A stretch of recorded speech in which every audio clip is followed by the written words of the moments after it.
afternoon, everyone, and welcome to today's edition of Black Health Trust. We are so happy that you chose to spend some time with us. We've been looking forward to spending time with you. As always, there's a lot going on, and there are things that we definitely need to talk about. And today we have a program, I think, that is very timely. We are going to discuss resilience in our community in reflection on all that has been going on. Dr. Maxey and I thought that we needed to talk about resilience and how we achieve it and maintain it so that we will be able to not only survive, but thrive in whatever environment we find ourselves in. I am joined today by our co-moderators, Dr. Jocelyn Hines and Dr. Ivan Walks. We have a special guest with us today, Dr. Otis Anderson III, who is a psychiatrist located in Memphis, Tennessee. We are homies. And he is going to lead us in this conversation today, which we invite all of the participants on Zoom to join in. This is going to be an interactive conversation because of the nature of the issue that we are dealing with. So without further ado, I'm going to turn it over to Dr. Ivan Walks to give us a few words of greeting, and then we will launch into our conversation with Dr. Anderson. Thank you, Dr. Neighbor Stevens. It is a difficult time. As the other psychiatrist on the program today, I always struggle with how to talk to the folks that I'm being their doctor. And the term that I use most is I say things are unsettled. There's a lot that is unsettled. And the challenge when things are unsettled is that it's not clear how we should respond and what we should do. So I'm very glad that that Dr. Anderson is with us today to help us kind of walk forward, because that's what we have to do. With that, I'll pass it over to Dr. Hines if she has any introductory statements. Thank you, Dr. Walks. I am looking forward to this discussion because as we talk about resiliency, lots of times we're prone to bounce back, but we didn't process anything, right? We jumped right back in there before we dealt with, our experiences. So I'm looking forward to this discussion. So with that, I think we can begin our conversation with Dr. Anderson. And Dr. Anderson, please feel free to add to the modest introduction that I gave you, and let's jump in. Good afternoon, everybody. Dr. Otis Anderson III coming to you from Memphis, Tennessee. Native Memphian, then went on to Dilley University, from the HBCU in New Orleans, and came back home to University of Tennessee Health Science Center to complete my medical training and residency. And I've been here since then. I guess what I first want to talk about is who am I? I am, I guess the question I'm gonna ask you is, and give my own example of what is my earliest remembrance of trauma, of a traumatic event. And, oftentimes I was groomed to talk about your experience, because if you could actually effectively communicate who you are and how you felt in different experiences in your life, then people would gain a greater appreciation of who you actually are and where you actually have come from. So imagine being 7 years old, getting ready for first grade. It's about 6:14 a.m. because I remember the time explicitly. You hear a knock on the front door. My mom is like, I can't answer the door. Can you get the door? So at my feet is my 3-year-old brother at the time. And I see the police cars out front. And I was like, oh, Dad's home, because my dad was a policeman at the time. But at that time, when I answered the door, it was my dad's close friend, Lieutenant Bobby Todd. And God rest his soul, Bobby answered the phone. He was like, Otis, I got some sad news to tell you. Your dad's been shot. And he says, I can't tell your mother. Can you tell your mother to hurry up and get dressed, because we have to go to the hospital to go visit him? And my dad at the time was a police officer. Beat cop, traditional beat cop, neighborhood cop, knew everybody in the neighborhood that he worked in. And he had been shot. Thankfully, the bullet entered his shoulder. It ricocheted off of his shoulder blade and pretty much came out in pretty much the same spot where it entered. So my earliest memory is seeing my dad in the hospital after he'd been shot in the line of duty. And here I am, a first grade kid, and the police officer, who was a dear friend of mine, tells me, you have to tell your mother. I can't tell her because it's too difficult for me, because I promised your mother that I never would make this call to her. So I remember going in and telling Mom, I said, Mama, just get dressed. That's Officer Todd. Daddy's fine, but he's been shot. That was my exact word. Daddy's fine, but he's been shot. So as a 7-year-old, I was charged to relay that type of information to my mom. And, I oftentimes think about the fact of how is it that you grow up a child of a police officer and you know what to ask and what not to ask. And so I remember it took me almost 20 years to ask him what happened on the night that he got shot.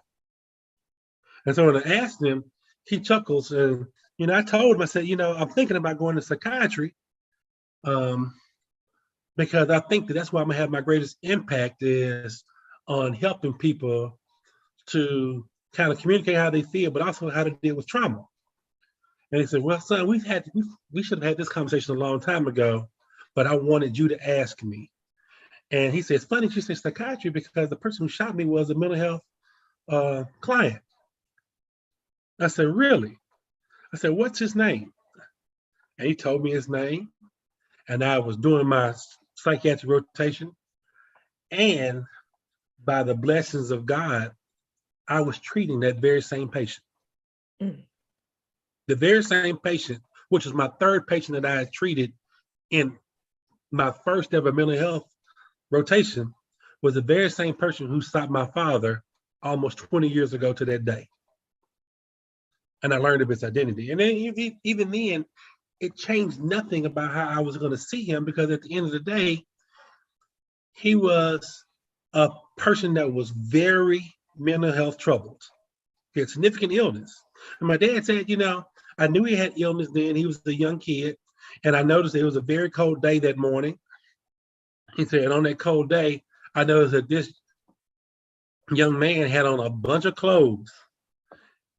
And he was coming out from behind a laundromat. So he was like, yeah, I pretty much figured that he had broken into the laundromat to get some warm to wear that day, because he was homeless at the time. So you had a young kid, severely mentally ill, surviving by stealing so that he could live throughout the night. My dad said, I understood that immediately, because he was a young kid that I knew. I'd seen him. He had been a very good high school athlete, and he actually was stricken by schizophrenia at the time. And he saw the downward trend then. And my dad's like, no way was I going to arrest him, because I knew who he was. I knew who his mama was. I knew who his grandmama was. And so I said, I worked with his aunt. His aunt was a police officer as well. So immediately I was going to call the family and was like, I'm going to take him to the hospital. And so my dad said, in a moment of hesitance, he didn't check the laundry bag that he had with him. And the kid was fearful, took out his gun and shot him in the shoulder. And my dad was like, I didn't return fire because even though he shot me, this was a kid that was in abject fear and terror. And he was crying more than I was. He said, damn it, that bullet hurt. So all I could think about was, instead of me fearing for my life, I was fearing for the life that this kid was living, knowing that he was severely mentally ill, he was already homeless, and that there was no control over his fear, but there was control over my fear. And so that leads me to my first point. We can oftentimes choose, we can't necessarily choose what trauma we go through, but we can definitely choose how we respond to it. And so I figured that that's the best way to kind of identify who I am and why I am here today. I am speechless by that story. I'm not speechless, Dr. Neighbor Stevens. Let me just say this, Dr. Anderson. I understand how folks can be speechless with that very powerful testimony that you gave. It's a testimony about so much. It's a testimony about your 7-year-old experience. It's a testimony about your father's tremendous capacity for insight and for measured response in a time of crisis. It's a testimony about, I could go on and on. That is absolutely powerful. And I thank you for that. I needed to jump in. I know Dr. Neighbor Stevens is not speechless. She never is. I just wanted to jump in and just thank you for being willing and able to share that with us. It is such an unusual perspective for African-American people to hear about a police officer interacting with someone, and then so many other things. So I'll just be quiet for now on that one. Thank you so much. I think it's the perfect way to open this up, because the first question that came to me was, how did your father arrive at that place of, a number of adjectives: grace, maturity, professionalism, empathy, and the list could go on and on. How do you think, because I think that's getting at what we're really trying to talk about. How do you think your father got to that point? What I think the greatest teacher my father would tell me was just the golden rule: do unto others you would have done unto you. And so for him, he had a great saying: I may not condone it, but I understand. I may not have condoned. And so for him, my thing is, I may not condone you stealing, but I understand why you took that. And so when we're talking about survival, it prays at our greatest instinct to uphold a moral being. What would you do in order to survive? And so you had a kid that may have been 19, 20 years old at the time, who was homeless, wasn't really interacting with his family because of his illness and because of his behaviors, who was in danger of dying if he didn't have the basic necessity of being able to stay warm throughout the night. So it eats at our capacity to do the right thing. And so you have to ask yourself, what was the right thing? Was the right thing to do to steal clothing so that you could survive? Or was the right thing to do was to not steal anything and suffer the consequences of the temperature? And so my dad, in teaching me growing up, he would basically say, there's a fine line between condoning actions and understanding actions. And you have to be a great judge of character and motive. And for me, I think that's my superpower in psychiatry. And I've worked a lot of different places, you know, outpatient clinics, inpatient hospitalizations, drug treatment facilities, long-term rehab facilities. I worked in state prisons. So, and in state prisons, I had contracts where I was seeing close to 80% of the patient population in Mississippi, of the prison population in Mississippi. So it's a good deal of inmates that I was seeing just on weekends. And so for me, you have to be a good judge of character and motive, but saying one thing and meaning it. I may not condone what you've done, but I understand. I see you. I see why you did it. Or could you have thought of a different way to express a need for help? Well, a lot of times we dealing with crime and passion, we're expressing needs for help. That's the basis of why people commit crime. They don't know how to ask for help in any other way. So how can we as humans, not just providers, teach people, adults and children, how to effectively communicate how they feel? That is the principle of why I'm in psychiatry today. It was at one moment. And even then, I never would have thought that the very person who shot my dad when I was 7 years old would have been my third patient on rotation. So, and then for me to be able to uphold the empathy continued for the patient, because if things had have gone differently, I'd have been a statistic. Man, I'm from Memphis.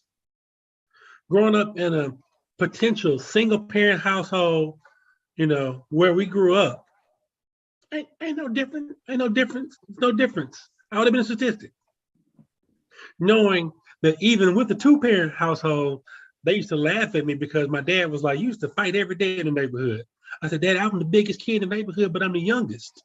So people gonna try me. He said, so why do you fight? I said, because I'm tired of them trying me. I get tired.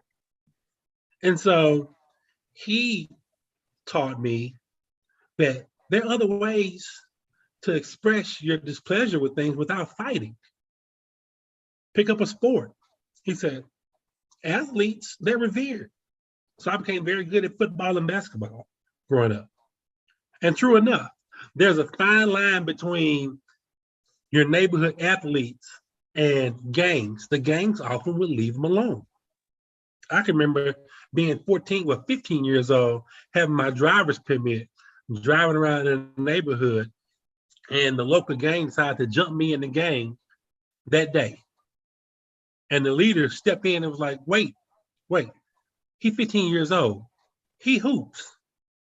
You're gonna need him one day.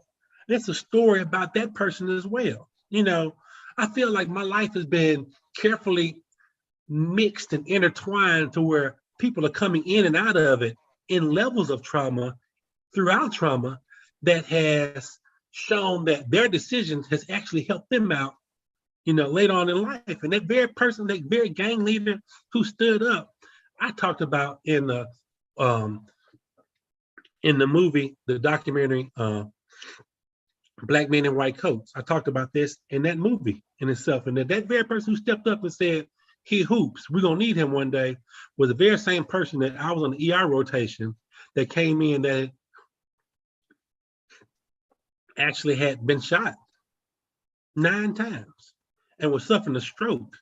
And I had to advocate for him because I still knew it. Even though I've gone on through college and played college basketball and played pro-am basketball, and here I'm in medical school, you know, he's still from the neighborhood. He can't salt me out and was like, I'm tired of living this life.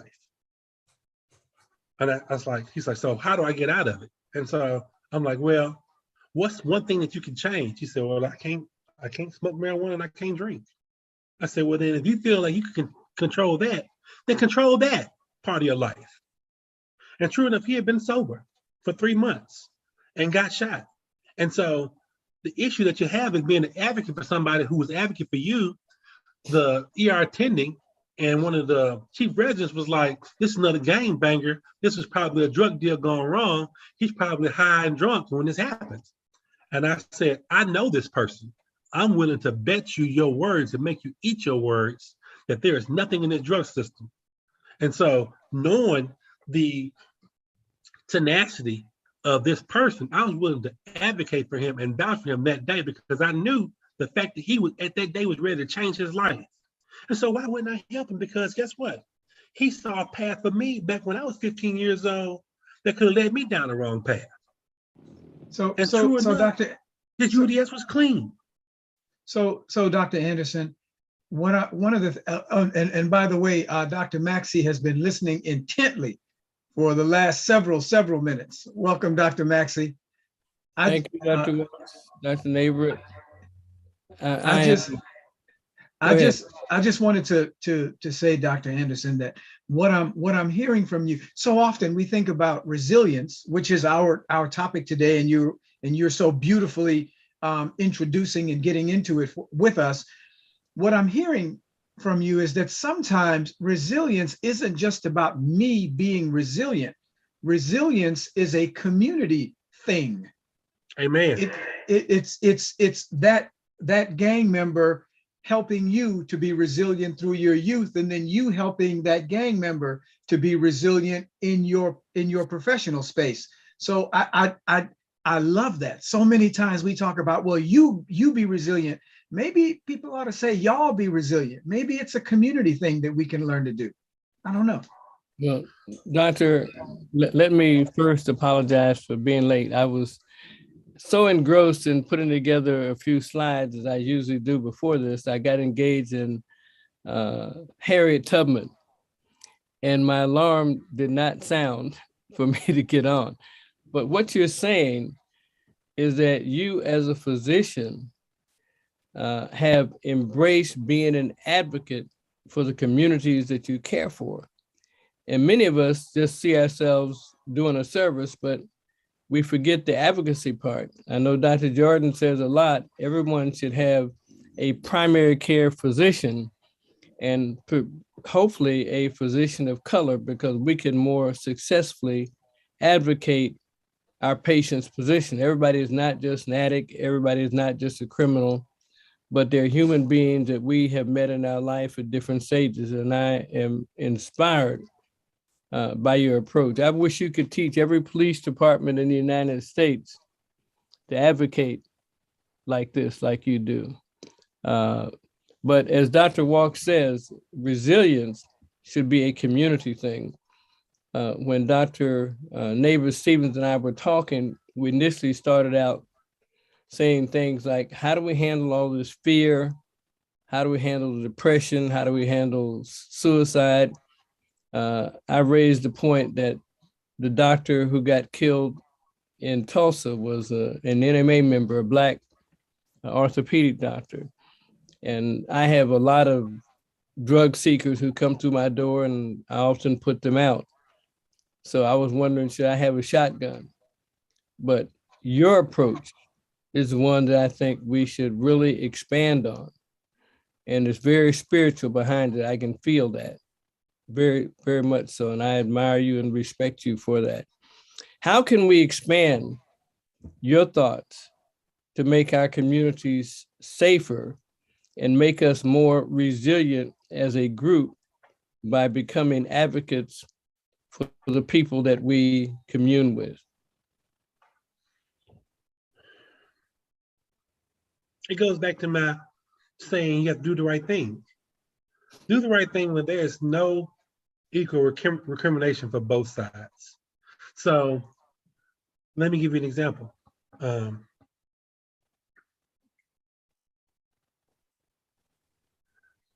We're talking about doing the right thing when there is no recrimination for both sides. Even when you recognize the fact that there is a lose-lose situation, are you going to make the decisions that will help you sleep well at night? So understanding that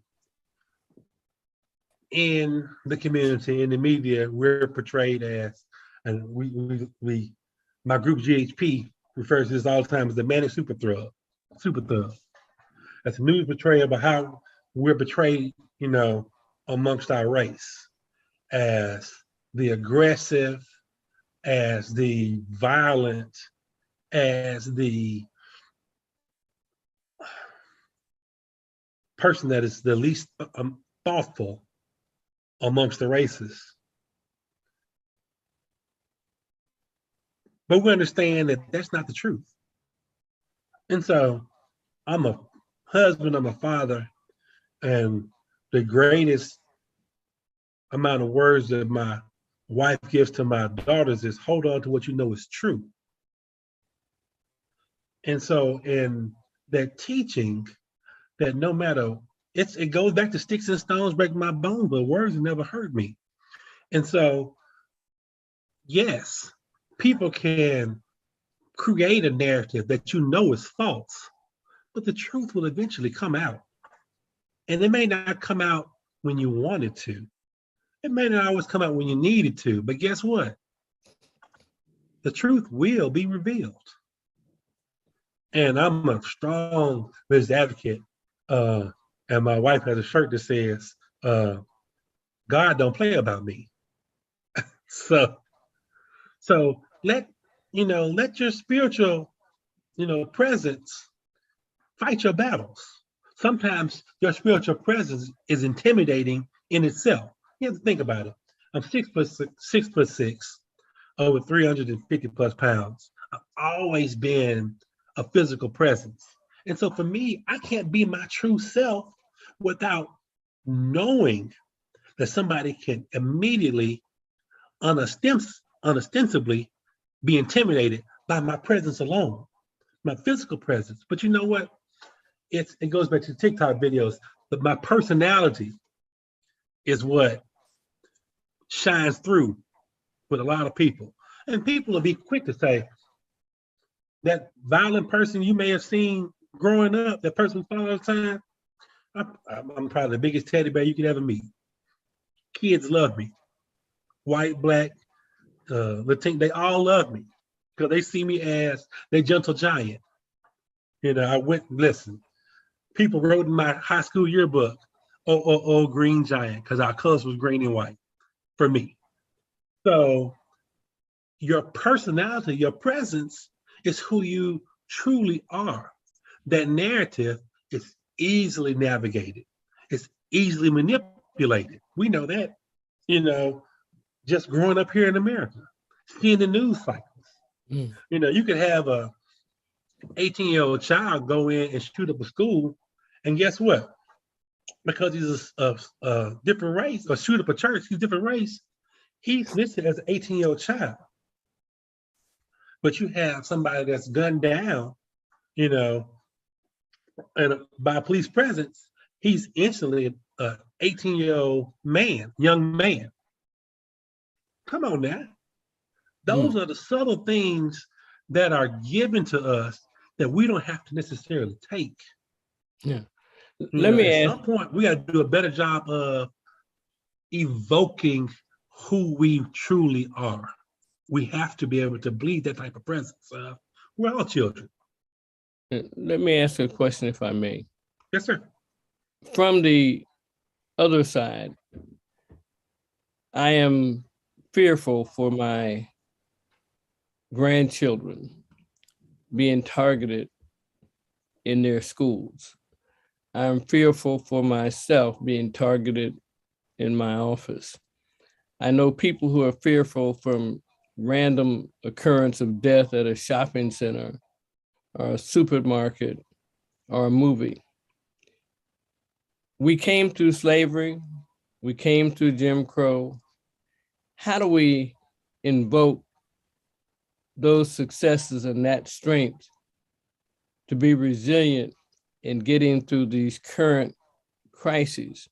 I know we're looking at World War III, we're looking at no voting rights, we're looking at structural racism. How do we take this resilience that you've spoken about and make it community-wide? How can we help our communities know that we can get through this? Dr. Maxey, can I just expand on your question a Yeah. bit, because I think it's part. This is part of the question. Dr. Johnson, who is always a wonderful contributor here on Black Health Trust, put in the chat about the resilience that we've demonstrated through, as you just said, Dr. Maxey, slavery, Reconstruction, Jim Crow, all of that. I want to push back a little bit on the resilience that we say we have as a community, because like Dr. Anderson, I've worked in state prison, which every time I went there, I thought about it as Black prison. I've worked in the child detention center in DC. Didn't see anybody but us there. So when we talk about the resilience of our community, some people in our community demonstrate resilience. Dr. Anderson demonstrates, Dr. Maxey, Dr. Hines, Dr. Johnson.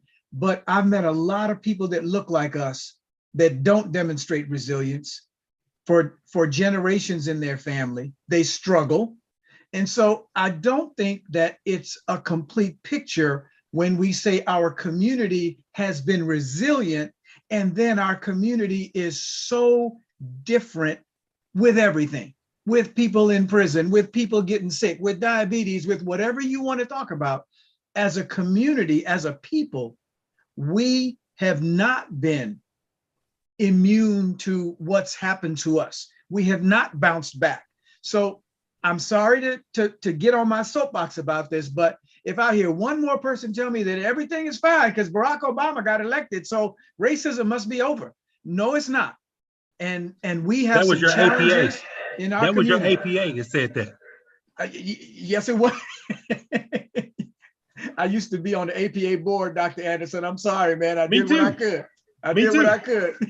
So that was them saying they didn't want to accept the action paper on racism. You know, brother. So Dr. Maxey's question, I wanted to add that to that and get your response. I think Dr. Hines has leaned forward too. It goes back to a James Baldwin excerpt, poem. And he says, for a long time, America prospered, but it cost millions of lives.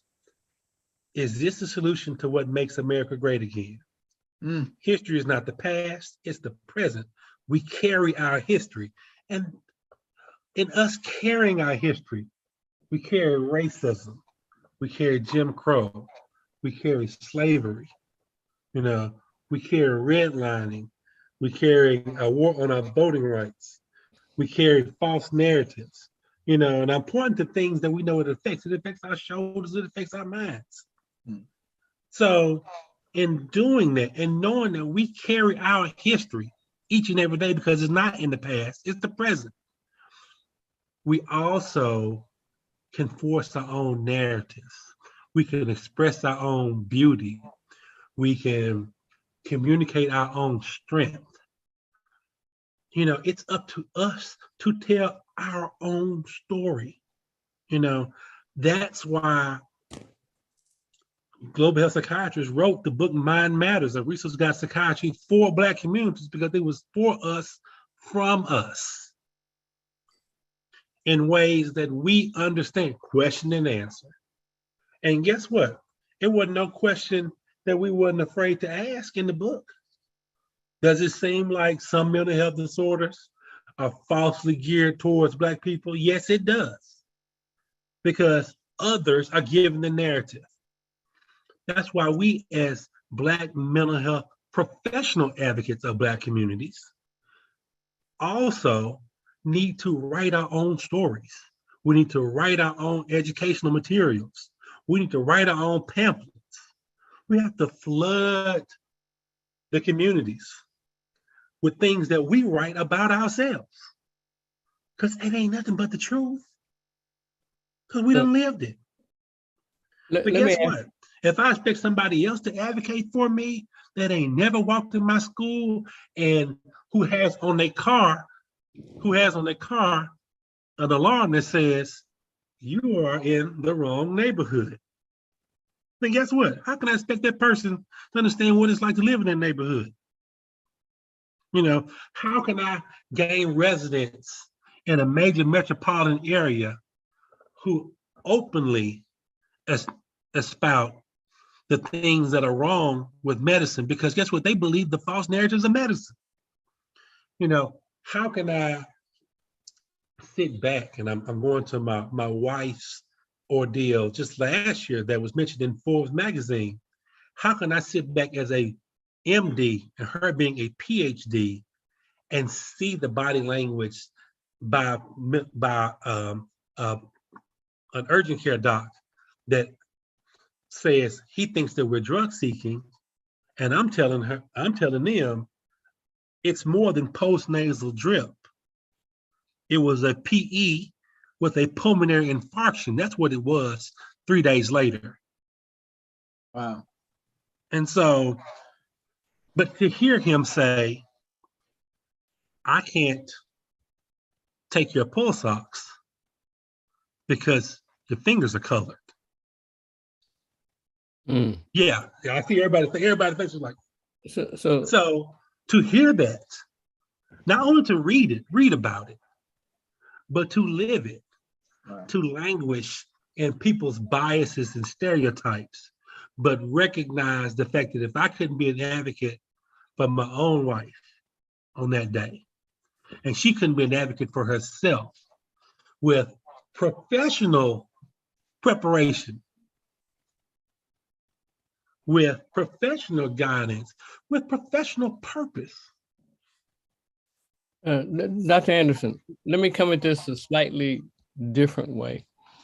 I was reading on the characteristics of people who are resilient. And all of us run up against giants of resistance.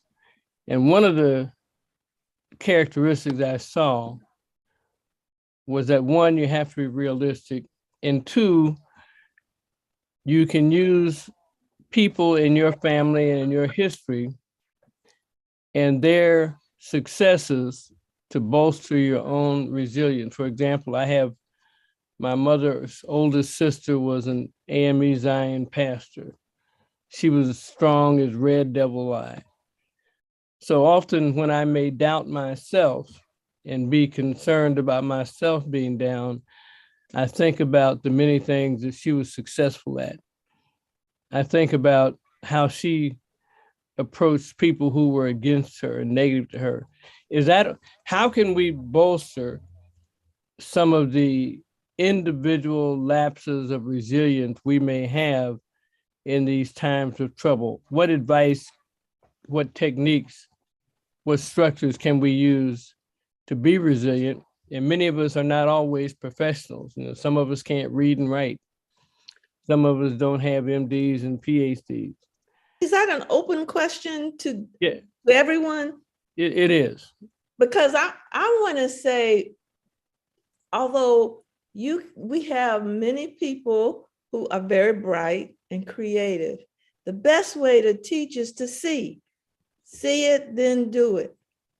And I agree with, I think the supposition that you're putting out there is that we can draw on our family strengths. The question is, what do we do if there is not obvious family strength? Now, this is a prejudice on my part. I am convinced that people of my age and generation who grew up in the South in segregated schools had the opportunity to see Black professionals. It blew my mind after I became a pediatrician and I had a predominantly Black practice, how many children would either say directly to me or to their mother, "Is that the doctor? Can she be the doctor?" I was delivered by a Black doctor. That was not unusual in my reality. Let me take it another step. I was blessed to know, until I was 11, my grandmother's grandmother. Now, what is remarkable about that? what is remarkable about that is that she was a former slave that I actually knew and talked to until she died. She was there in Memphis too. Slavery is not a historical concept to me. It is a reality. It is very real to me. And when I react the way I react in some situations differently from the way that my children say react, I'm quick to remind them of the history of their family and of our people, because they don't have a personal relationship with that. And the further we get away, or the longer we are alive, the further away we will get from some of those, I won't say ancient, but previous experiences. So it's incumbent on us to come up with a mechanism through which we can continue to provide the education, provide the support within and from the family and the community at large as we progress in time. And to me, that is the challenge that our community faces. I'm not advocating going back to segregation, but I am advocating that we need to take charge of our education and nurturing. You know, I went to Harvard. I'm not saying you shouldn't go to Harvard, but before I got to Harvard, I had been taught by my family. You know, we always say in a group of mine, you cannot be what you cannot see. And so there was a gun incident at one of the elementary schools in the neighborhood you grew up in, Cummings Elementary. So my good friend decided that since he was a product of that neighborhood, he took it upon himself, Dr. Anthony Cannon took it upon himself to make sure that those kids saw a positive presence on their way to school from that day forth. So he and his guys, all from the neighborhood, all had grown to be fairly successful, made sure that those kids saw him or one of his cronies every day on the way to school every morning, but they was there to greet them and meet them as they are. And I would go myself and I would challenge, you know, I have prep basketball schools, I have my prep basketball players as younger guys, you know, 18, 19 years old, make sure they were there on their route as well, because it definitely takes a village to raise our children. But the question you have to ask yourself, is the television their village? Is the radio their village? Are rap lyrics and R&B songs their village? Our narrative comes from our own voices. And it's a narrative that we want our kids to embrace. And so Dr. Maxey asked, you know, what are some characteristics of resiliency? And this is my full circle moment. And Lord knows this dude probably gonna hunt me tonight, because I know we used to laugh and giggle every time I saw Dr. Carl Bell. Dr. Carl Bell, in one of his papers, has on the very first page about 15 characteristics of resiliency. And so I'm gonna, and listen, my full circle moment, I know I'm gonna see him tonight. He's gonna have that ugly cowboy hat on and probably that bolo around his neck. So he's gonna have on a t-shirt, some beige pants, and whatever shoes he's wearing today. Most time it was flip-flops. So characteristic 1, resourcefulness. Characteristic 2, ability to attract and use support. You can't attract and use support if you don't know what a support is. That's what we have to do a better job of. Characteristic 3, curiosity and intellectual mastery. Characteristic 4, compassion with detachment. Characteristic 5, conviction of one's right to survive. Characteristic 6, ability to remember and invoke images of good and sustaining figures. Cannot be what you can't see. Characteristic 7, ability to be in touch with effects, not denying or suppressing major affects as they arise. Characteristic 8, a goal to live for. It's very important that we ask kids, what are your goals? Characteristic 9, vision of the possibility and desirability of restoration civilized moral order. They have to know what moral order is. We have to talk about what moral order is. Because like I said, the village is not the TV and the radio. Characteristic 10, the need and ability to help others. Characteristic 11, ability to conceptualize. Characteristic 12, an affective repertory. Characteristic 13, altruism toward others. They have to want to be able to help others. And I'm gonna put a pin on that one. Characteristic 14, traumatic helplessness, which is learned helpfulness. Versus characteristic 15, heart is an essential component in having resiliency. Characteristic 16, heart is also fighting spirit that goes to having resilience. And the last one, developing a sense of admin. So when I say put a pin in altruism towards others, how do I think we build resilience? It all goes back to the spirit of brotherhood and sisterhood. And so for me, that's the first time you actually forced to love someone other than yourself. So I have to think about it. How was I raised? I'm named after my father, so I'm raised in my father's image. But more importantly, I was a brother's keeper and I was a mama's boy. So as a mama's boy, you took care of every woman that was in your family. Your moms, your aunts, your grandmothers, your great aunts, your female cousins. You looked out for every woman that you was approached. So guess what? If you didn't, they was gonna tell it. And you was gonna suffer the consequences. And so loving someone other than you, more than you love yourself, but also more importantly, knowing that if you are less than yourself, if you are less than the moral order that's been set before you, then guess what? You had consequences.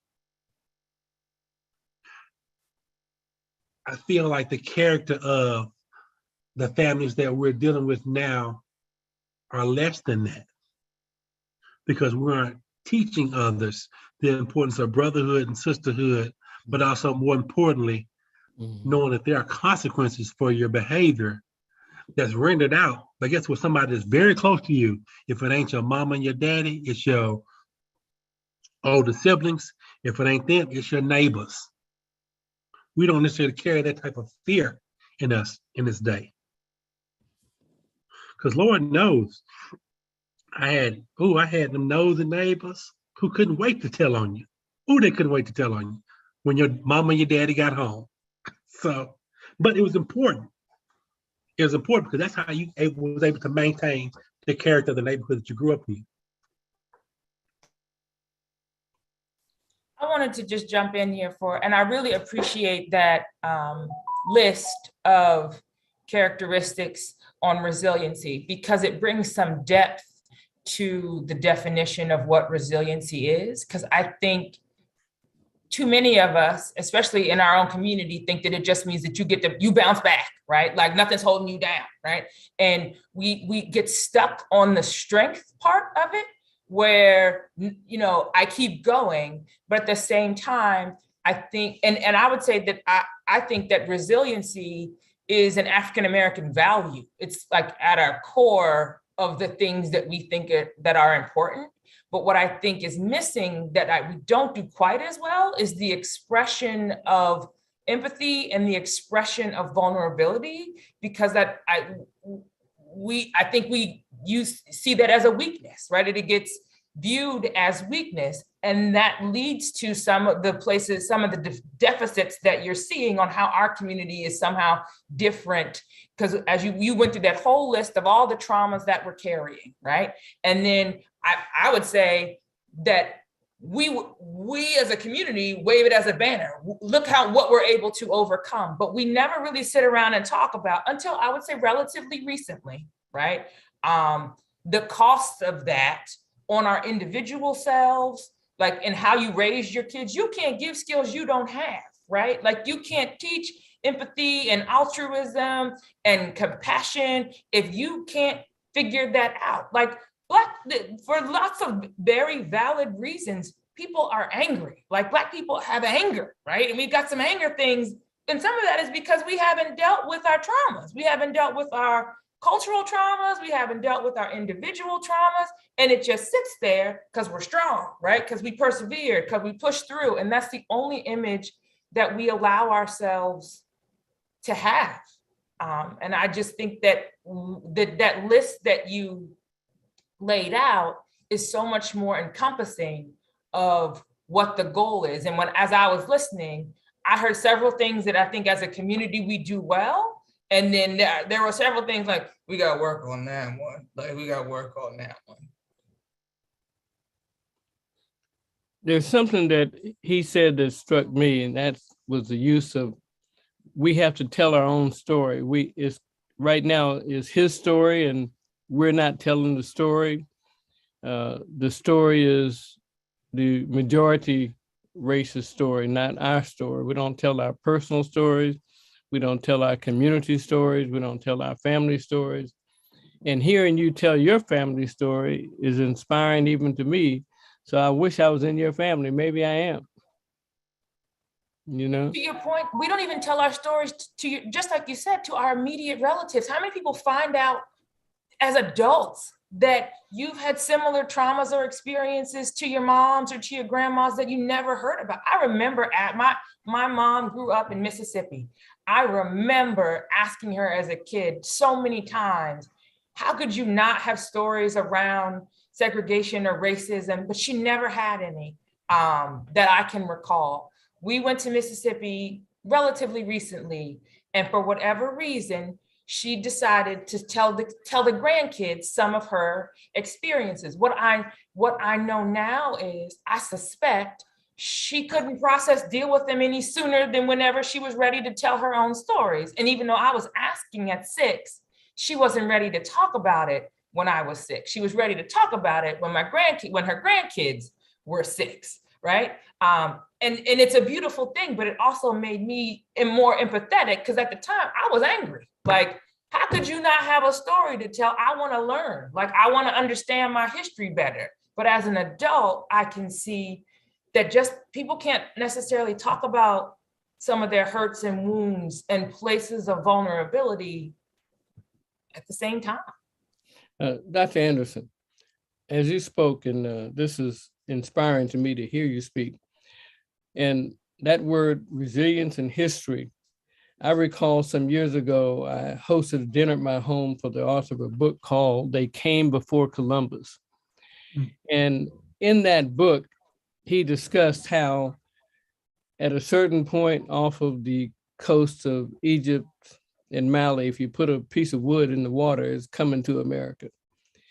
And that Black travelers were the first non-Americans to come in and teach the South Americans, Mexicans, and how to build those pyramids, and Easter Island, how to build those statues, and even the so-called Native Americans, many of the cultural things they learned, that they were Africans. That was new information for me. I hadn't been taught that in school.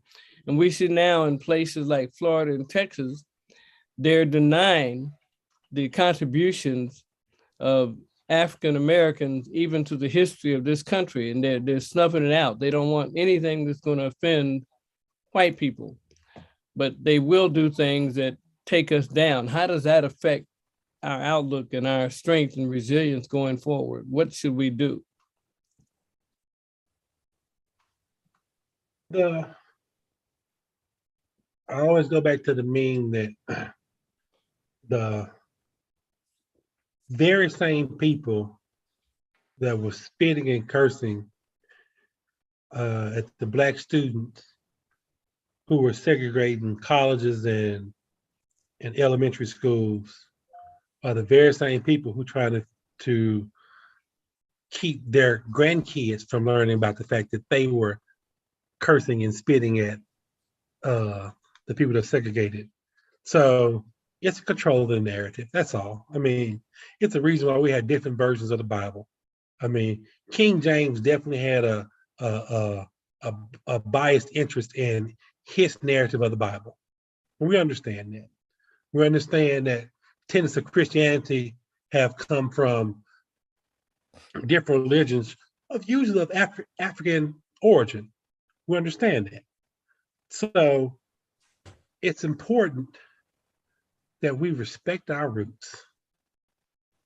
And so the only way to respect your roots is to communicate them effectively to those that are willing to listen. And guess what? If people aren't willing to listen, that's fine by me. But for those that are willing to listen, that's how we carry on his story. You know, for the longest we couldn't write books, but we did create an oral narrative of what went down.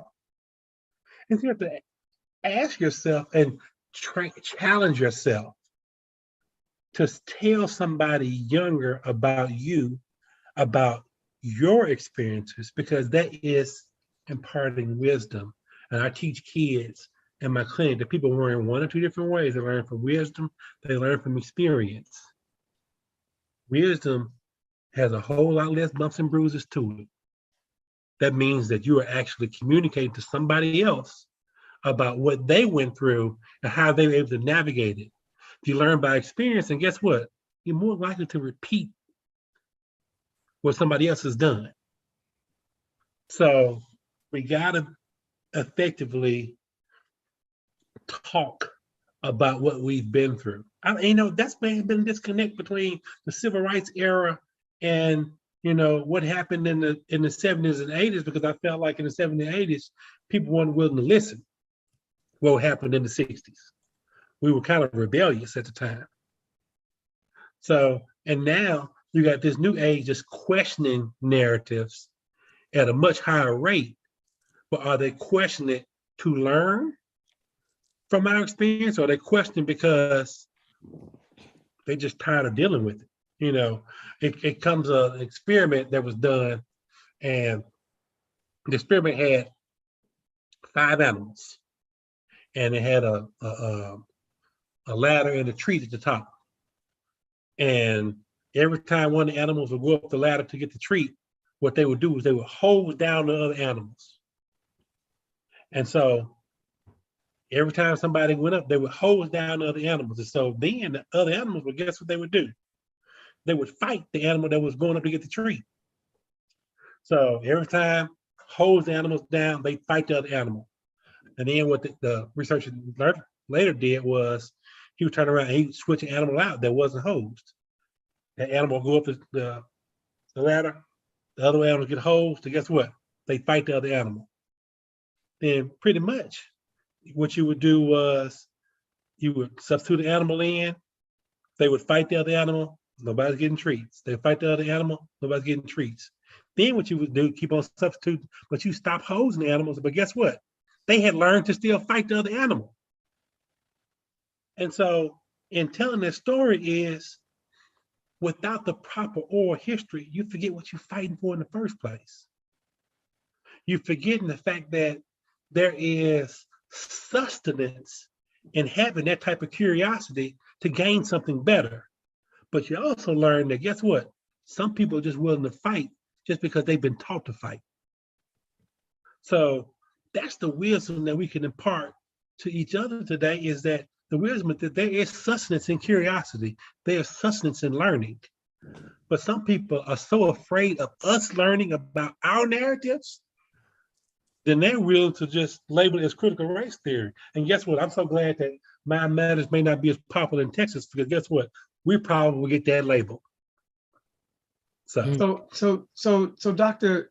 Anderson, I can't tell you how much I personally appreciate you bringing up our mentor and our friend, Dr. Bell, with his and I say this lovingly, with his crazy self. Carl, and I put in the chat the article that you referenced, and thank you for bringing that up. Of all the things we can do today, having folks read that entire article on cultivating resiliency is huge, because so many times we talk a lot about the problem and what we need to do. And what I love about Dr. Bell is that he put in there how to do it.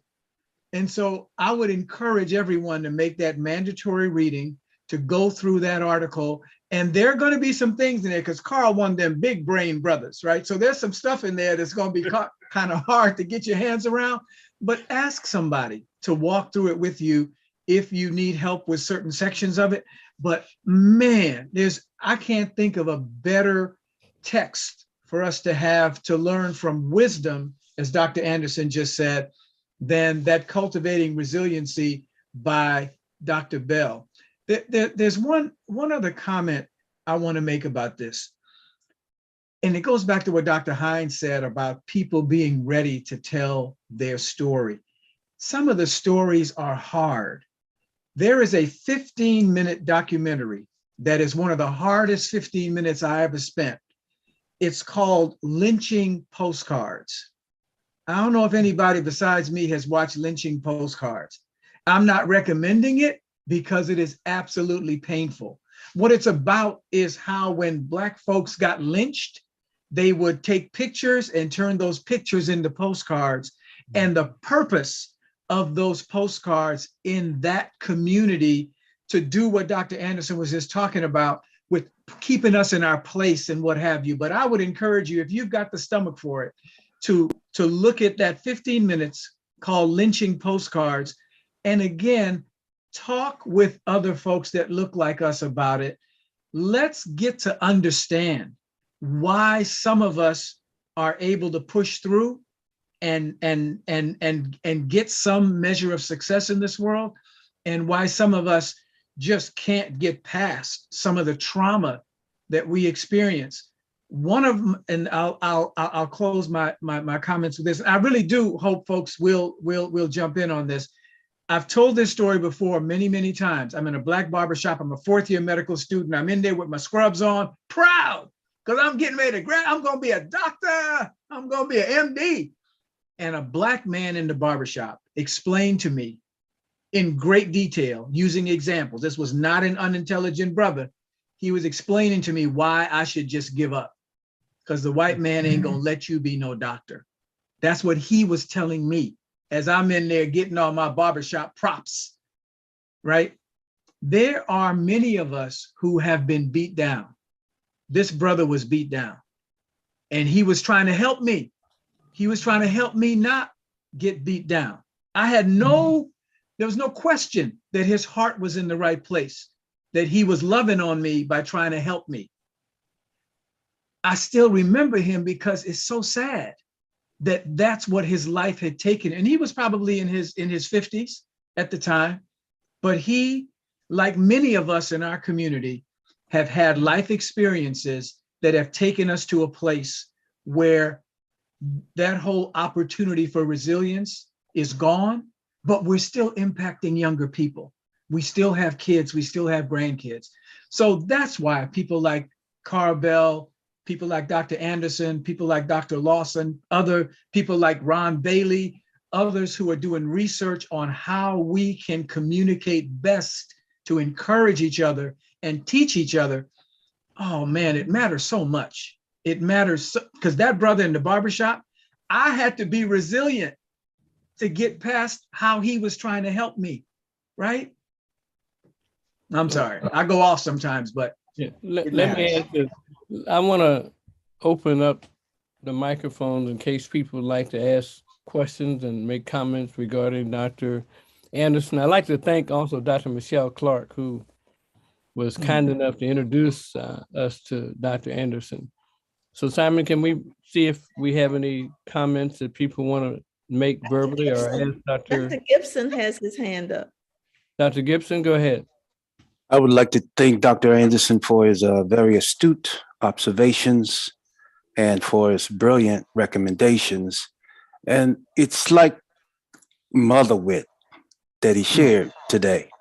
It's like being in the in the church house on Wednesday night. It was a rightful testimony, I think Dr. Walks called it, that folks needed to hear. Things that I know they've heard before. The fruit doesn't fall far from the tree. Look at that good brother, huh? Representing just like you, Dr. Walks, like you, Dr. Hines, like you, Dr. Maxey, big time. Representing Dr. Neighbor Stevens, all of y'all's.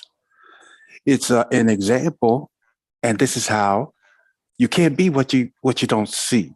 This is why we need to invite more younger people than we to join this celebration of life, of persistence, because believe me, 4, 5, and 6 will help you get to 13 and help you max out on all the rest of the descriptions that the good brother shared with us today.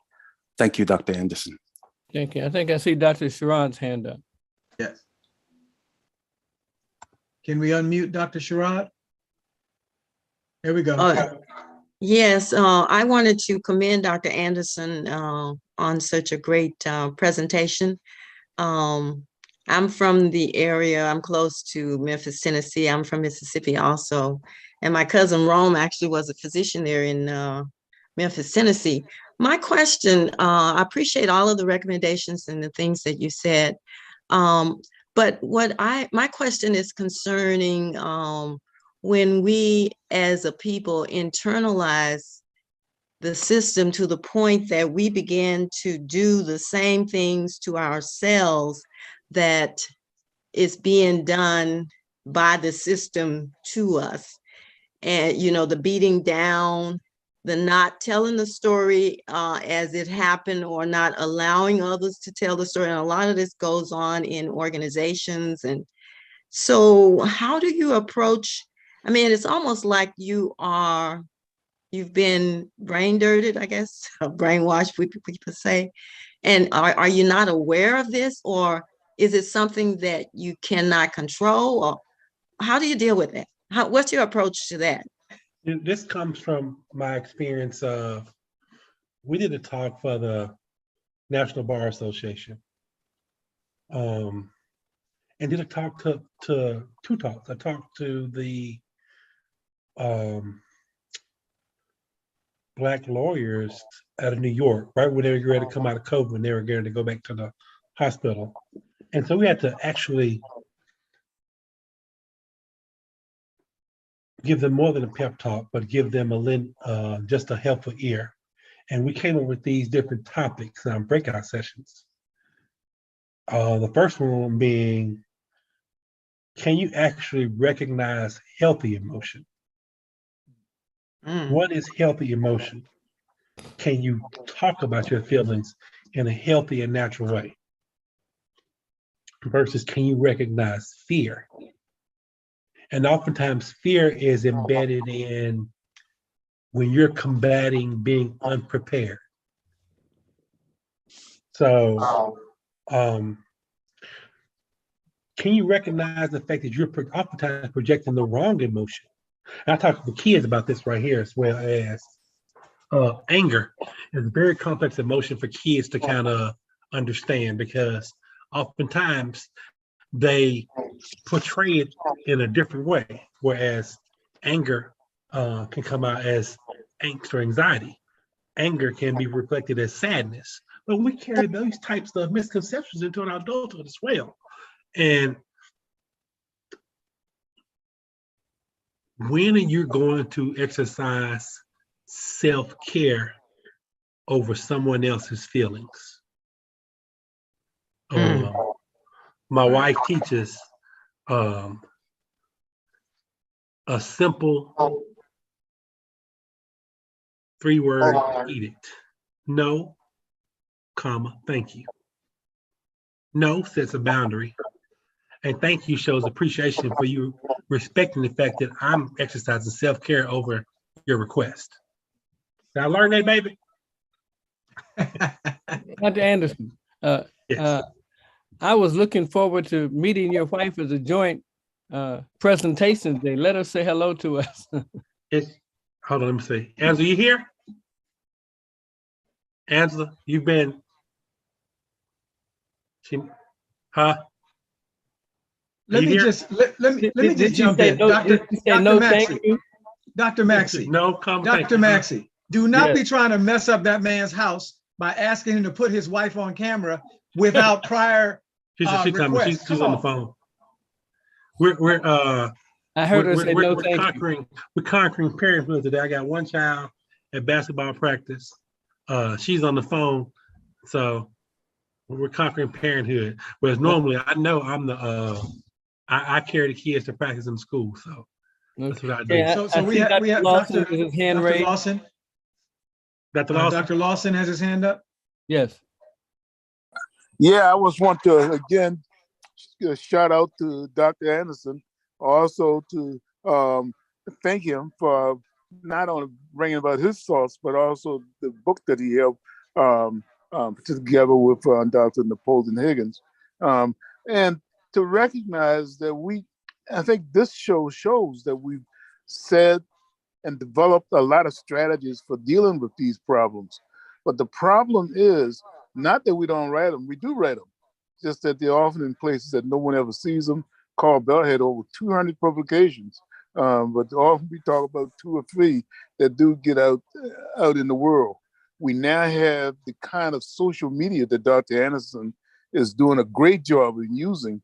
And I think we need to do more to get our word out through social media, and so that the larger population can deal with them.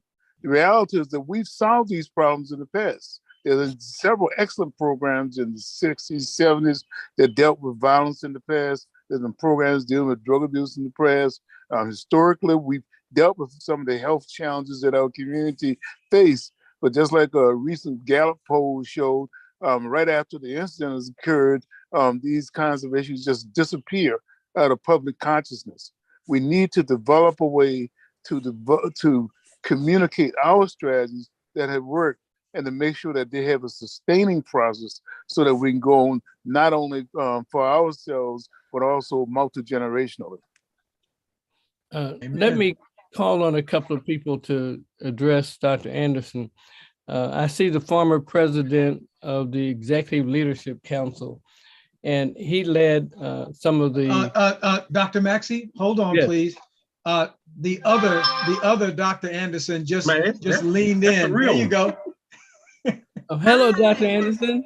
How are you? Great, great.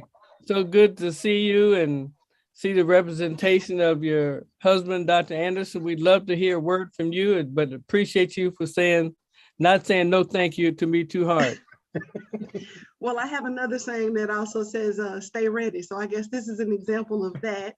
I was doing mom duty today, so I'm in no way dressed for this presentation, but thank you for inviting me forward. I was listening on Zoom and in the background. So I'm really excited about not only what my hubby here shared, I'm super proud of that, but also what you all were sharing as well. So very provocative. I've shared it across multiple platforms. So hopefully we'll get a lot of views on this conversation today.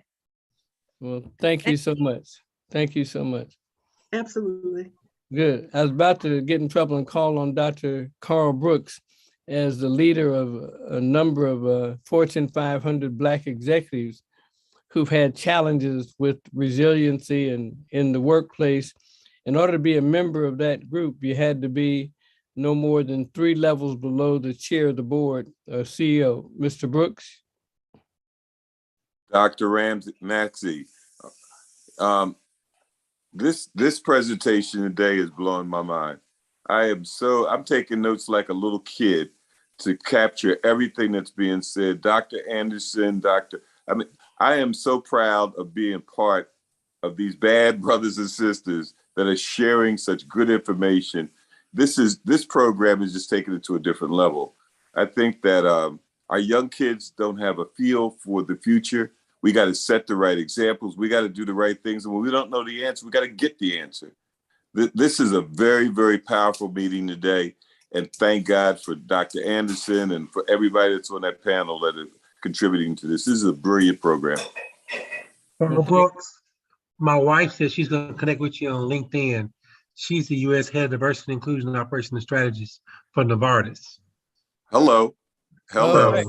She just said she definitely wants to connect with you on LinkedIn. So I'd like to do that. I'd love to do that. Well, that's good. Are there some of the non-physicians on the phone who'd like to make a comment or ask a question of Dr. Anderson? We'd like to open to you. This is an interactive program.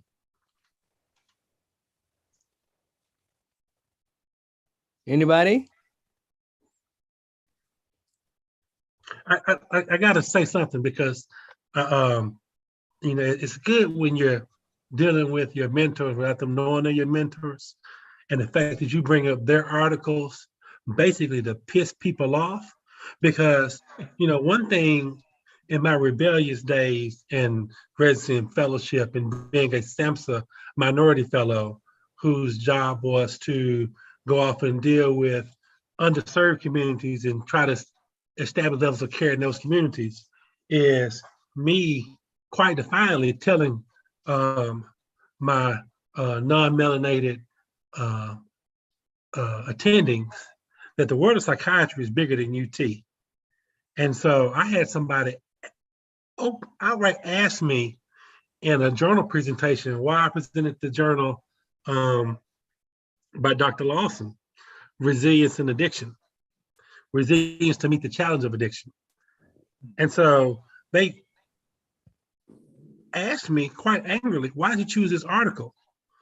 I said, my response at the time was, because resilience is something that we should be teaching these kids first and foremost. It's not about, can they name their medication? It's, can you learn how to cope with what you're going on from day in and day out? And so I'm so glad to see you today, Dr. Lawson, because they reminded me of that day, and once again, I slept very well that day because I know I was going to lose in that situation. I was going to get retaliated against, but I slept well in knowing that the Lord used you to help me reach these kids. So, Amen. Thank you so much, Dr. Lawson. Thank you, Dr. Anderson. Can we unmute Ms. Brindley Yeager? She had her hands up and was waving.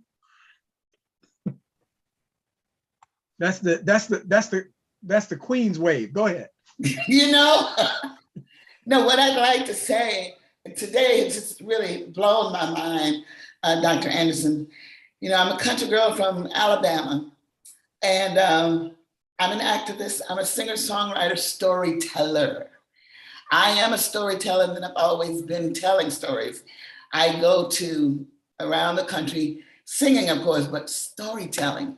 I tell stories to kids. I go into schools, and wherever there's a story to be told from my childhood or from my life, I tell it. I've just recently written a book about my grandfather, so my kids will know where they come from, will know the kind of great man their grandfather was, and just telling the stories.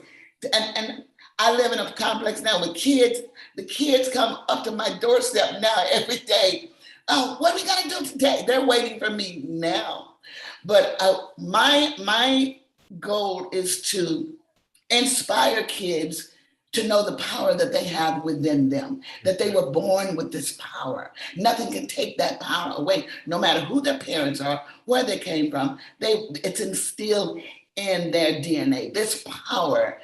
And we can call it God, we can call it whatever we choose to call it, but it's real and it lives within them.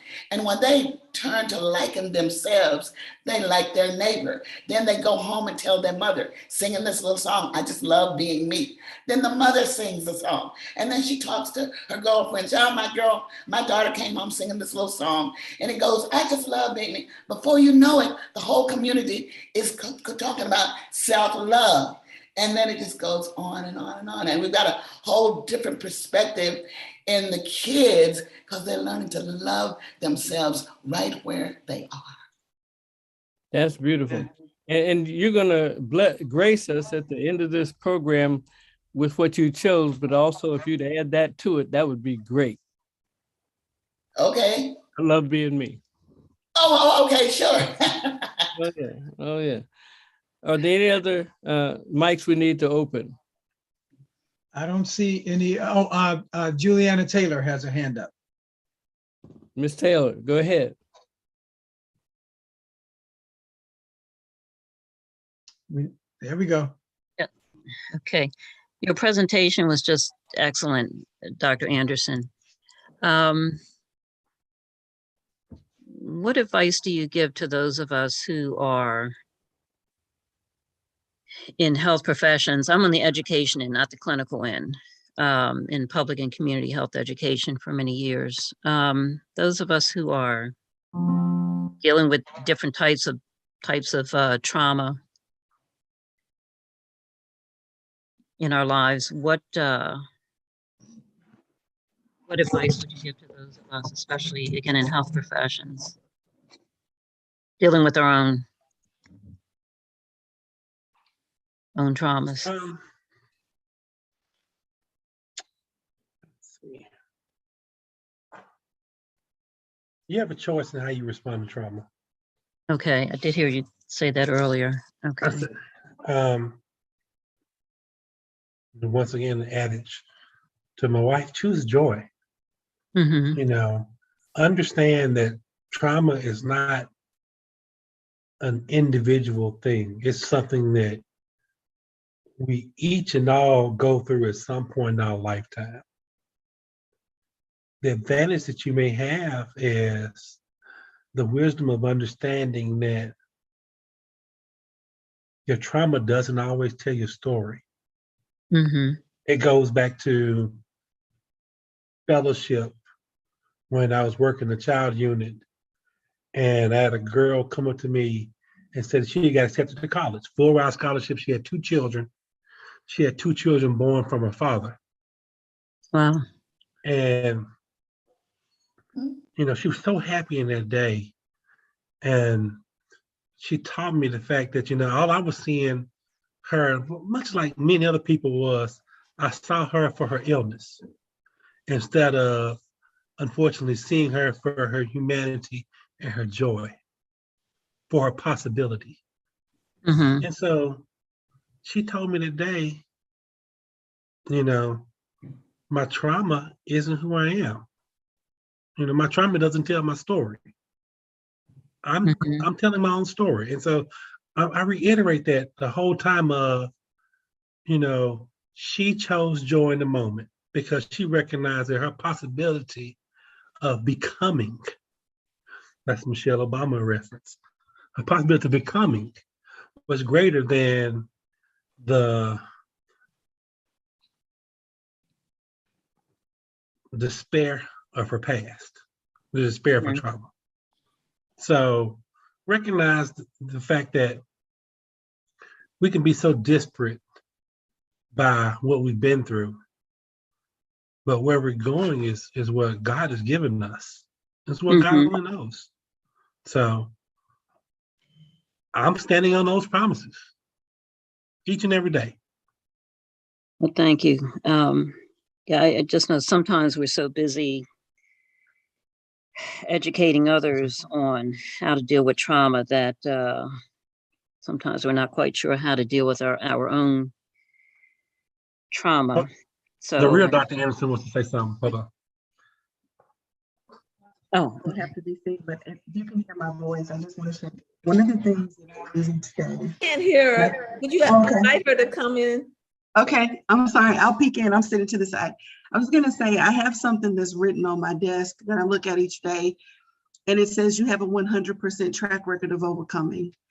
It's a reminder that no matter what you're facing in that moment, the things that have challenged you in the past, you made it through, and it's evidence that you can do it again.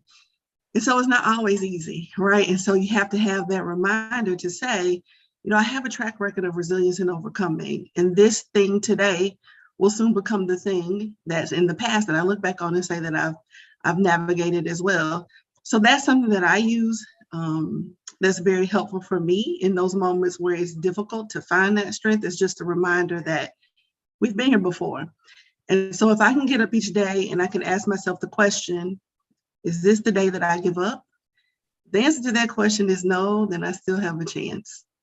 And there's still hope that I can navigate the challenge that sits before me. So it's just two simple things that I use just to kind of get myself in the right headspace when I'm navigating a challenge.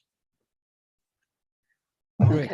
So Well said. I have one question, Dr. Anderson. How come with a wife like that, you're not president of the United States? Yeah, she need to be the president. I need to be the first man. I love it. I love it. And choosing a partner, you know who I said I wanted to be? I wanted to be Stedman-like. I wanted to find me an Oprah of my own. So I'm one okay thing, with being Stedman-esque. one thing that I did want to add to that wonderful advice we got. If you ever go to IKEA and you buy something, there'll be a little tag on the side of it, a little stamp that says 2-person lift. And I think life ought to come with one of those stamps that says 2-person lift. We so often feel we have to do things ourselves, by ourselves. And sometimes it's too heavy. You need some help picking that up. And that's where prayer comes in. My favorite song, Never Alone, from church, right? And then having somebody that you can go to that you know, as we used to say in the neighborhood, got your back. Somebody's got your back who will sometimes just listen. And here's the hardest thing for me to do, and I hear other men have the same problem. When you come to us with a problem and you want to just have us listen, tell us, because by the time you get 3 words into your problem, I'm busy telling you the solution because I'm smart. I know exactly what to tell you. So sometimes you need to help us be good listeners, but it doesn't mean you stop talking to us or talking to other people. Life is a 2-person lift, and a lot of times it's 3, you, God, and one other person. Beautiful. Well, we're coming close to the end of our broadcast. I'd like to ask our co-moderators to give final statements, starting with Dr. Hines. I just, like everyone else, it was a really robust discussion, and I will take going forward the broader view of resiliency. I'm looking forward to reading that article so that I can get those points down and encompass them, not only for myself, but for my children. And I do hope that from a community point of view, as we were talking about community resiliency, we embrace the opportunities to, like, for self-care, to acknowledge our vulnerabilities, to acknowledge that it may not be okay in that moment. And even teachers, physicians, we need help too. So just because we're telling other people how to do it and how to fix their problems, we need help too sometimes, and that's okay. Amen. Thank you, Dr. Hines. Dr. Walks? One of the things that Dr. Anderson shared with us is the importance of being able to reach out for resources. And that's why that all you have to do is just type in your phone, the article, the title that's in the chat, Cultivating Resiliency by Carl Bell, just type it into your Google and the article will pop right up for you. I think that's important. Dr. Anderson did a horrible job of plugging his book that's sitting behind him, which people need to read. So we need to, right, thank you. Because those are resources for us. Dr. Anderson is a resource, and he's made that book available for us as a resource. Dr. Bell, wonderful educator, learned man that he was, left for us, as Dr. Lawson said, 200 articles. I think Dr. Lawson has another 200 articles that have been written. There's a lot of information out there for us. And I think it's important for us not to wait for somebody to tell us, not to wait for it to be on Instagram and TikTok. Reading is fundamental for a reason. it's something we can go back to, we can keep, we can print, do something risky. Print out a hard copy and highlight it and put some notes on it. I know I'm getting way too old school, but it's not a bad idea to have a personal resource that you can go back to. I'm not going to even mention the fact that, you know, your Bible ought to look like that too. It ought to have some highlights in it and some notes in it. I'm just saying. Thank you, Dr. Maxey. Thank you. Dr. Neighbor-Stevens. And then we're going to ask Dr. Anderson to give a final word. Dr. Neighbor-Stevens. My final word, there are so many things to think about and reflect on from today. But one thing that I'd like to, is kind of a cheap bid, but you know, there are very few places that you're going to hear these kinds of conversations. And I hope that if this conversation touched a spot for you or met a need that you see, please spread the word. Now we're trying to do things to spread, and we appreciate Dr. Anderson's linking up with us and helping to get this out. We need all the help we can get, but this show in particular, I think we really need to work hard to get it out, because as Dr. Walks just said, the resources are around, you just have to know about them. And today we had the opportunity to have revealed to us a number of opportunities that we all need to take advantage of. So, Reverend Dr. Anderson, and I know that you have that title, whether it's official or not, but I feel it spiritually through this Zoom call. And I'd like you to say final words, but I'd like you to, as Dr. Walk said, mention the book that you and 9 other people wrote as a resource for communities of color.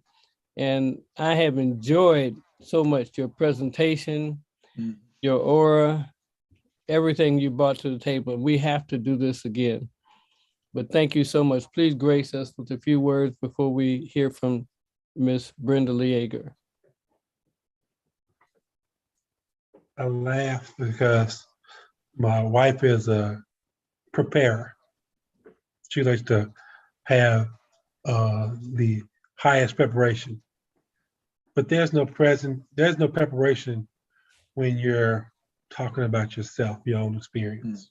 I'm a survivor, you know, and being a survivor, you know, I've come to learn how to write how I feel at times. And so, you know, one thing that I was trying to do was to write down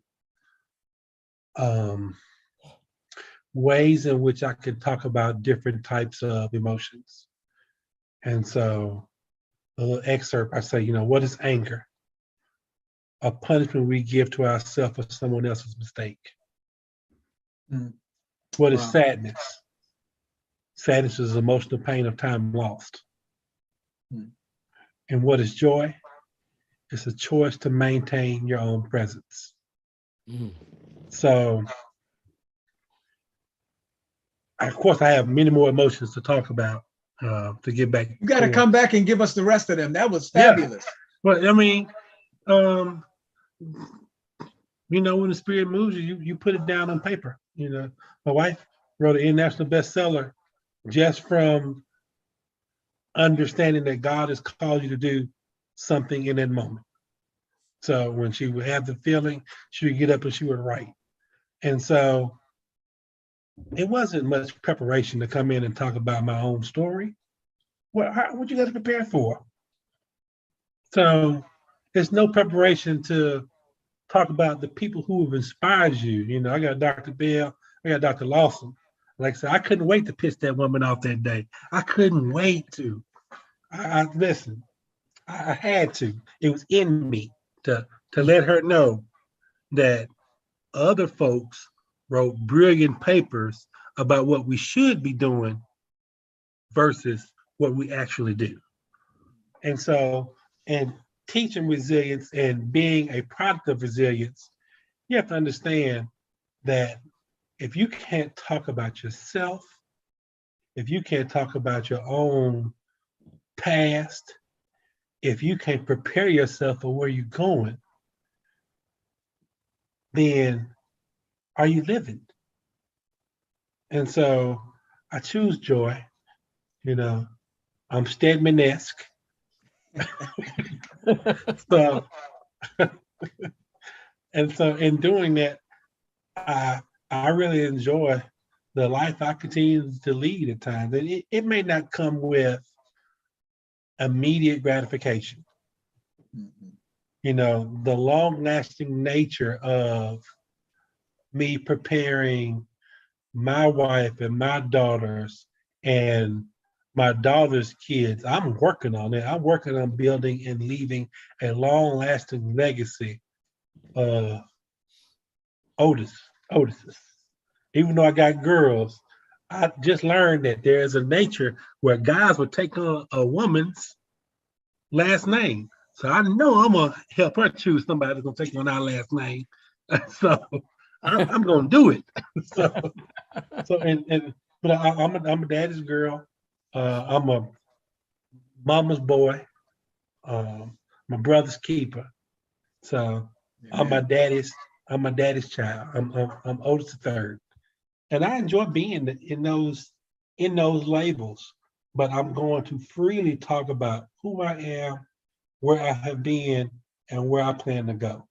So mobilize yourself and operate in preparation for leaving a lasting legacy. That's what we do. I appreciate it. You have truly graced the Black Health Trust today.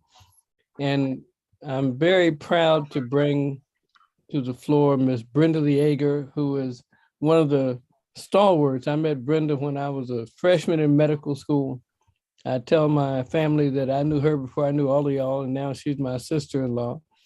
But she is a songwriter, a singer. She helped Jesse Jackson start Operation Breadbasket. And I'd like to introduce Ms. Brindley Yeager to take us out at the end. Thank you, Ms. Brindley Yeager. Well, thank you. It has been so joyful and truth-filling. And all I have to say is, let's tell our stories. We need to tell our stories so we can help other people. I'm gonna do Dr. King's favorite song. And it's actually mine too, because I try to live what I sing about. Remember, you have two things to sing though. Okay, I'll sing the kid song after I do this one.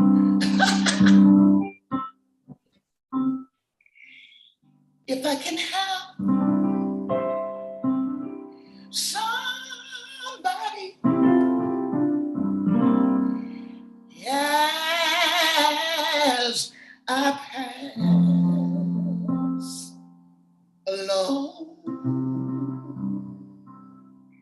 If I can share somebody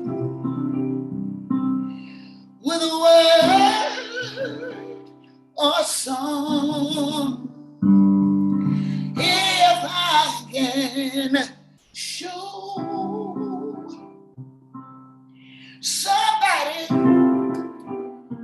who might be traveling wrong, then my living shall not be, it won't be in vain. If I can do my duty like I know I ought, if I can share some message like the masters taught, if I can spread the truth from a world gone wrong, then my living shall not be, my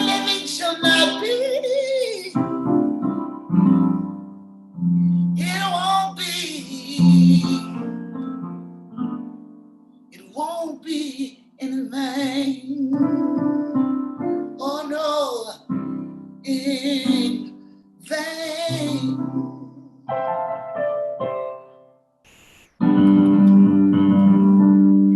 I just love being me.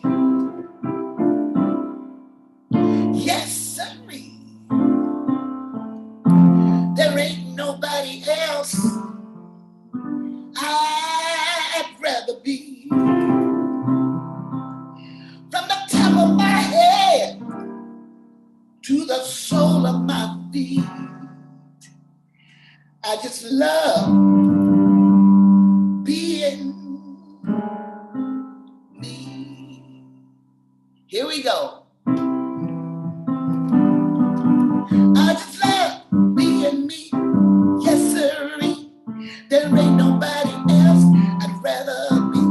From the top of my head to the sole of my feet, I just love being me. Cause it feels real good. Feels all right to be who I am. And you will feel good too. That's what the 6, 7, and 8-year-olds said. I just love being me.